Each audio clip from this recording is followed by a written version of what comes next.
my name's Toby, I'm a wildlife photographer here on YouTube. Also, you can see my work on Instagram. I've done a bunch of freelance work in the business world, the wedding world, and in wildlife photography.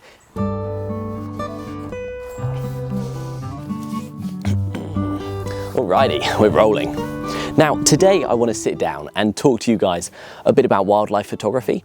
I know I haven't posted in a while, and that's because I've had a few projects which are long-term projects, and I'll get more into that later, but I wanted to sit down and talk about some tips that I would give you guys as a wildlife photographer.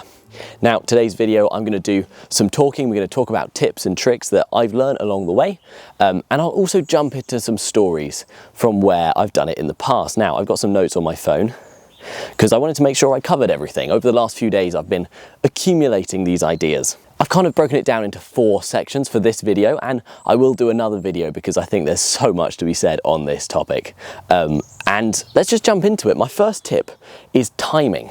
I think the timing for wildlife photography is key. And when I say timing, I'm mainly thinking about the time commitment you give to wildlife photography. Now, often when I do wildlife photography, I'll go out for a whole morning. I'll block a morning where I'll go and I'll explore. It gives me a good opportunity to spot wildlife and then time to take the photos. However, sometimes this isn't something that works. Sometimes, like at the moment, one of my projects requires me to go out for short bursts of time, but I have to do it regularly. So I'm going to give you a sneak preview. Currently for this photo I'm trying to get, I need the sunset and I need the moon and I need a bird in a specific place to get this epic photo. And as you can imagine, it's quite hard. I've seen the moon, but it's really high in the sky. It's quite hard to get all 3 of them in exactly the spot that you want. And so I'm having to regularly go out for about half-an-hour periods, as I've only got a short window to get the photo. And it's proving difficult. As I say, there's a video coming on it. So subscribe if you want to see that video where I'm out in the real world doing wildlife photography. Timing is so key, and it's also important to choose an appropriate time of day. For that photo, I need the sunset, and if you're thinking about going out and doing wildlife photography, you need to think about things like food, for starters. Are you going to go out morning, afternoon? If you're going out midday, are you going to bring a packed lunch with you? And as you're going out, you need to bear in mind some weather conditions that can be worsened by the time of day you're going out. So if you're going out in the morning, you need to think about things like mist and the fact the sun will be low in the sky. If you're going out in the evening, you need to think about how long you can go out because it will get dark. You need to think about these weather conditions can sometimes get harsher as it gets darker. I know especially here by the sea, I often notice in the evening the waves are much stronger, the wind is much stronger, and that all influences do I need to bring a tripod, yeah? And how much time do I need to go out? So make sure you know your window of time. It gives you some confidence. I went car camping a while back, and I'll drive off in my car and I'll live in my car and do wildlife photography from my car setup, which is really liberating. And it meant that while I was up in a place called Rutland Waters, I could get out of my car and go to a bird hide at 5 o'clock in the morning. I was sitting in that bird hide for, I kid you not, until midday, right? And I vlogged it, so the video is on my channel. I'll try and pop the link in the description so you can go see it. And we got the bird, we got the picture of the bird that we were looking for, but it required us sitting there for 5, 6, 7 hours. And sometimes that's what you've got to plan for. But it's also something important to remember, because for me, I've had to debate, is it worth me continuing with this sunset moon, as I mentioned earlier, photo? Because I keep going out and I keep on not finding the photo I want. And you need to assess whether it's worth the time commitment. Is this one photo going to be worth it, or do I put that time elsewhere? Now, I'd encourage you not to make that decision right after you've just come back from a failed shoot. I'd advise you to wait a little bit and decide that later on. Decide that the day after or 2 days later. Talk to some people, because I seriously considered giving up. Spoke to some people and they were like, no, give it one more go, don't give up. And I'm giving it more goes. I really want this photo and I'm willing to give a little bit more time to it. So consider that before you start actually doing your wildlife photography. So moving on to my second bullet point, I've got lighting. Lighting is so important. Now, when you do photography in general, one of the biggest things that you need to think about is light.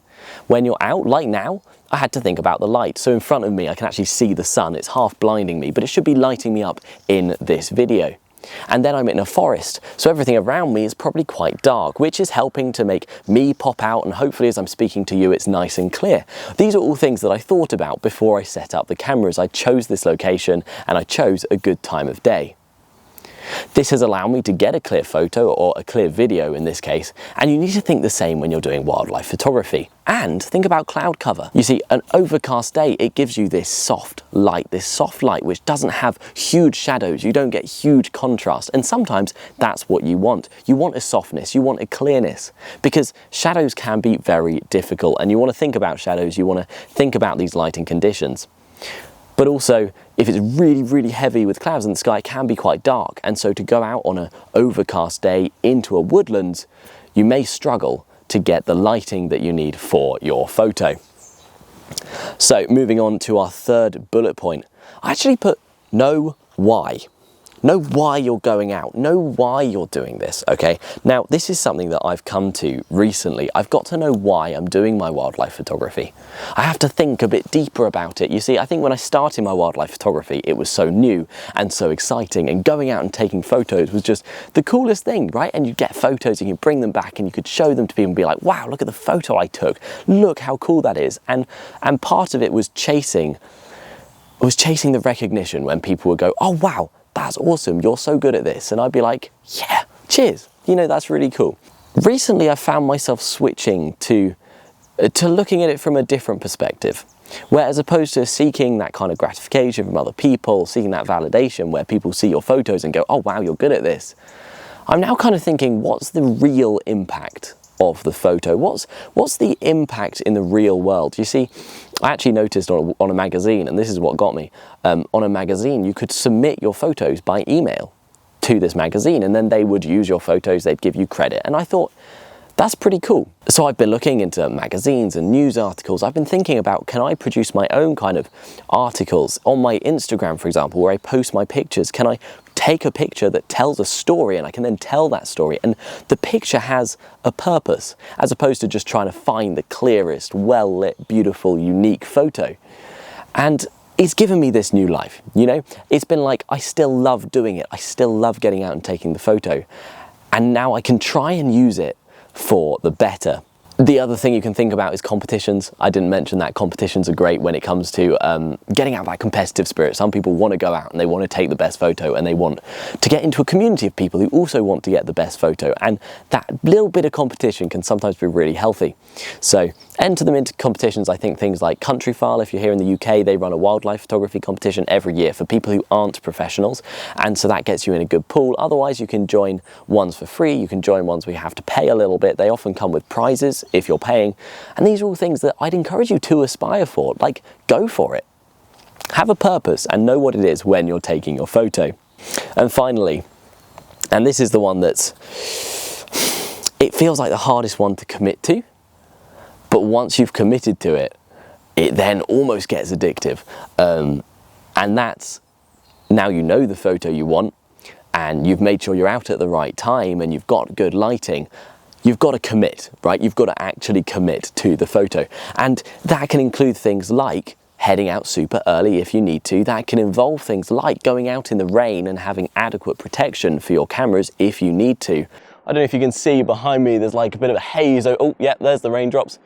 They're now just landing all over the action camera. Well, and finally, getting the right angle. Now, I'm not going to talk about the camera angles so much in this video. I'm going to do that in a later video. I'm going to talk about how you get them, and you get them by getting onto your knees. I'm actually going to lie down on the floor. Okay. Lying down, sometimes climbing trees. I actually went through a phase of my wildlife photography where I found it was really helpful to climb a tree, to elevate myself, and it actually hides you, right? Wildlife isn't expecting you to be up a tree. We take photos of wildlife at an eye's level, right? So I'll take it from where my eye is, and that'll be the perspective. Sometimes we commit, we get on our knees, we lie on our front, and we take the photo from the ground, and we get this kind of look up to the wildlife, and that can produce this beautiful like foreground and background, and we can almost have this like empowering shot of the wildlife. But how often do you get pictures of wildlife from above? Not half as often. Now, one way that you can do this is by going up a hill and if there's a bird of prey circling, you can shoot down on the bird of prey and get those beautiful colours on its feathers. But a simpler way is to find a tree to climb. It gives you a new perspective, and I'd say if you want to give it a go, it's quite an exciting way. But it does require commitment, and by all means, if you're climbing a tree, especially with camera gear, be careful, think about things before you do them. Don't just rush into it. Think, oh, I'm gonna put that leg there. Is that gonna knock my camera? No, it should be all right. And then you do it, okay? Please be safe. Again, if you go out in the rain, be sensible. And commit to getting in mud. Commit to either wearing boots, waterproof trousers. Don't let mud stop you. Right, I've actually been seeing, and this is kind of on a tangent, I've been seeing a bunch of really cute Instagram videos recently of kids playing in the mud. And the captions are all like, you know, the rural life, don't let your kids grow up to be scared of mud. And then one of them was like, your kids are washable for a reason. And I was like, you know what? Yeah, it's so true. I would encourage you to not let things like mud stop you. You think back to like the best photos ever taken, and there's always been like sacrificial commitments made during them. Like, have you watched the behind the scenes, the diaries of like Blue Planet and Planet Earth? They've always got blisters on their feet. They're always jumping into swamps if they need to. They will do anything to get the photo, and that's what makes them stand out above the rest. Be sensible out there, but don't be afraid to commit. We've been talking about the way that we're approaching it, the way that we're thinking about it, the mindset. I think that's probably what I'm going to call this video, the mindset of a professional wildlife photographer. But I hope this attitude approach to it, this way of looking at it as more of a mindset, has been helpful, has just made you think and reflect, and next time you go out, you can bear some of these things in mind to help you get the best wildlife photo. I really want to see you guys get epic photos, and if you do, go follow me on Instagram and send them to me. I really encourage you guys to share your work. So go to Instagram, follow me. My name is tobywood.yt. You'll have seen it pop up along the bottom multiple times probably, and that's a place where you'll be able to see my photos. I'll be able to see your photos. When people follow me, I tend to click on their page and have a look through. Sometimes I'll like your best photos, so give it a go. I'd love to see what you guys are up to. Thank you for watching. I hope you've enjoyed. God bless you all, and I'll see you in the next one.